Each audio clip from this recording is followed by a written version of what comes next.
Thank you for coming back. This is part two of the stages of grief. And so we've talked about shock, the immediate shock that you get, the denial thing, the anger, depression, the anger bargaining, and now we're going to move on to depression.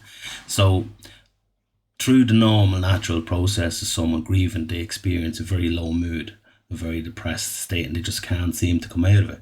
So that's just the depression, and you'll see that on them. You'll see the fact that they probably don't want to come out into the community, they don't want to go shopping, they don't want to feed themselves. They're very down on themselves, and that's when you kind of need to go around them and try to help them out and try to move them past this stage. You can very easily get stuck in the depression stage, and then you'll find doctors are reluctant to give any kind of medication to someone that's just been recently bereaved. Now, they can do it because obviously there's this fear that the person's going to harm themselves, and if that's the thing that can say, I can't continue on with this depression or this grief, I can't get past this, that's very significant for a doctor to hear and for anyone to hear.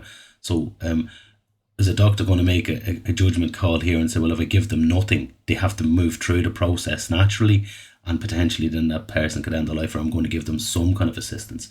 So the thing is, what can happen is when they're in the depression stage and they're taking these possibly antidepressants, it will technically stall them in that stage, and that's nobody's fault. It's not to point the finger, but the actually only helpful thing is to help them through that normal, natural process of depression, and that's basically talking to them, being around them, showing them life outside, and it's really tough. And it's not the time to turn around and say things like, and I always find these things very, very, difficult to hear, because you can hear people say, oh, time, give it time will heal all wounds and it'll get better. It won't. It absolutely will not get better with time. They will never, ever recover from this. It's a significant debt. They're never going to get over it. They're just going to learn. They're going to have to learn to live with it. It's their own process. So by lying to them and saying to them, you'll get over it, it'll be all well, and they're never going to get over this. It's actually quite painful. And they just, their own way, they have to learn to live with that pain, and we have to honour that. We have to respect that. So that's the thing after the depression. They're going to move through a thing called testing or processing. So they're going to, the processing is the moving through of the grief, moving through all of this, facing all this. When they go in and they unpack, clothes, tidy up rooms, all this kind of process, this very painful stuff. And you'll often find people in intense grief, they won't visit the room that they slept in with the other, or they won't visit anything. They won't tidy up for a long time, and those around them, family members, friends, etc., will be constantly pushing them, come on, maybe we'll go in and do a little bit, maybe. And that might be okay, but so long as it's not pushing them. Because the thing is, their process is different to your process. You might feel, oh, well, I did this in 6 months, or I did this in a year, or something like that. But their process might take a little bit longer. So we need to be a little bit more patient with them and let them do it in their own time. And it's okay to try, the first thing maybe, to get them to go in and look at the stuff, see the stuff, look at the photographs, because that may help them move through that process. And then the final stage, as it's described, is acceptance. And acceptance isn't that everything's okay. Because it kind of sounds, to me, it sounds like acceptance. Sure, just grand, everything's grand. Like, when you accept something. But acceptance is that pain is in me. It's going to be in me forever. I'm never going to get over this pain. But I'm accepting that. I'm accepting that I'm never going to see this person again. I'm accepting that they are no longer part of my life. And now my life is this. So the acceptance part, even though it's lovely to see someone coming to that stage, it's still very, very painful, and it's still worth being present for. And when we're around people who've lost loved ones, we expect them to recover on our time frame.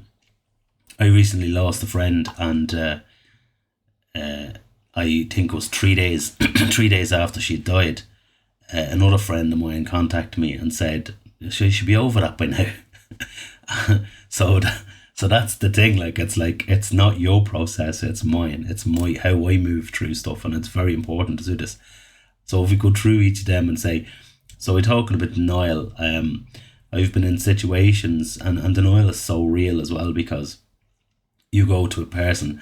I've gone to a person who's been terminally ill. They've been diagnosed whatever kind of cancer, and they were given 6 months to live, and that was a year ago.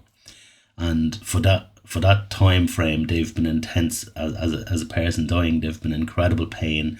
They've found it very difficult to manage that pain. They've been screaming it every day. And when that person died, most of the family had this relief, had this absolute, wow, thank. And it's, the family will hold a lot of guilt around this. This idea of, oh, thank God, they're finally free. And then this guilt of, oh my God, I'm glad that my dad's dead or something. But it's just that there's actually a really nice compassion in that, to notice in yourself that it's not that you're wishing them dead. They were dying in pain, and you're just happy that they're no longer in pain and that the pain has ended. But in this situation, I arrived at the house, and my job was specifically meant to be to say, I'm sorry, he's dead. There's nothing more we can do.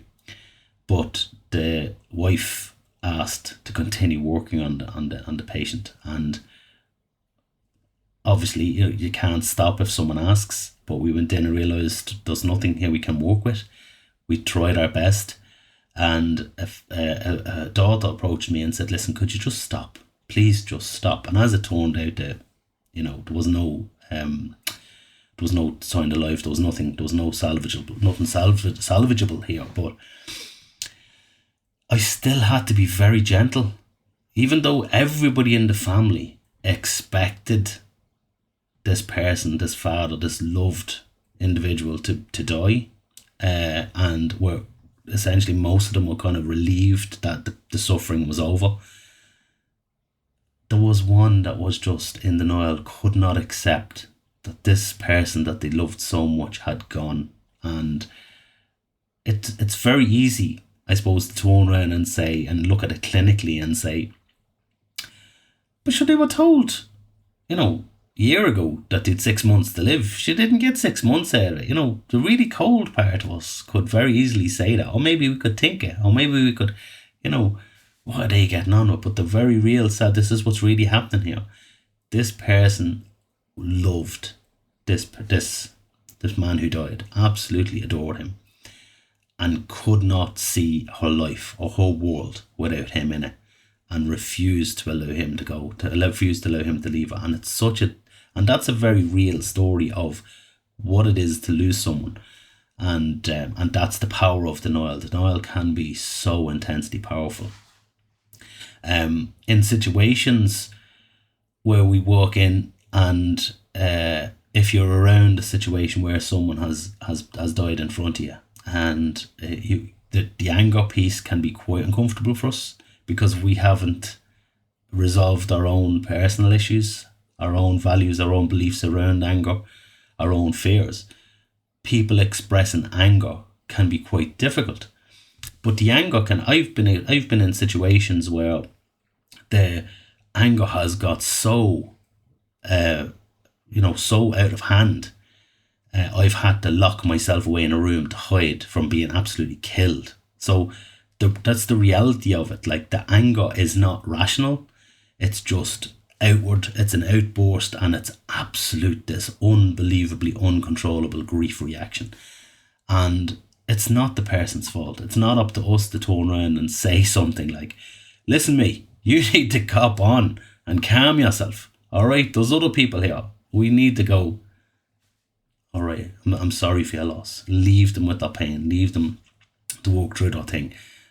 So I've had a situation where I'd that transgender female, and she bargained very quickly, if you come back, Daddy, I promise I'll change, and became very angry, kicking presses and breaking things.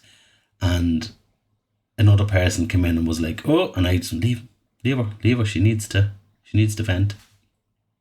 And as we done everything we could do, I walked into the kitchen with the transgender female. I said, I'm very sorry for your loss. There's nothing more we can do. I'm sorry your father has died. And then she went through the feeling sad and depressed. Now, this isn't the way it happens, but just the intensity of the thing that can go A, B, C, D, very, very quick. And I just stayed and tried to give emotional support. But because they're going to be in that shocked, numb stage. But I tried to stay with them, and get them a cup of tea and, stay and just talk away and say, what else can we do for you? And that's really all we can do, because at that stage, they're just in such despair.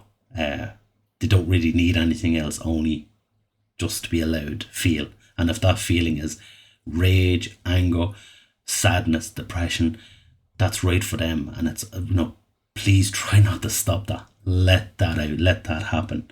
And, obviously protect yourself, but it's not up to us to try and stop that. So I hope that's helped a little bit. I'm not sure how rambly I got in that one, but I do hope it helped, and thank you very much for watching. Talk to you soon.